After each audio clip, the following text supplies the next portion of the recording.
জুমার রাত, বৃহস্পতিবার সন্ধ্যা থেকে নিয়ে শুক্রবার সন্ধ্যার আগ পর্যন্ত পরিমাণের সবচাইতে বেশি করতে হবে যে আমলটা, সেটা হলো দুরূদ শরীফের আমল। নবী করিম সাল্লাল্লাহু আলাইহি ওয়াসাল্লাম বলেছেন, আকসিরু আলাইয়া মিনাস সালাতি মিন ইয়াউমিল জুমআতি ওয়া লাইলাতিল জুমআহ, তোমরা জুমার দিন এবং জুমার রাতে আমার প্রতি বেশি বেশি দুরূদ পাঠ করবে, দুরূদ প্রেরণ করবে।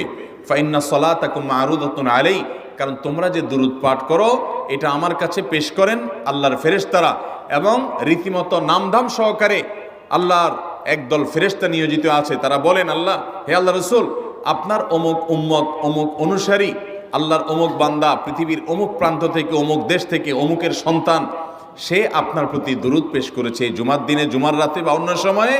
এটা নবী করিম সাল্লাল্লাহু আলাইহি সাল্লামের কাছে রিপোর্ট দেওয়া হয় আল্লাহর নিযুক্ত ফেরেশতাদের মাধ্যমে।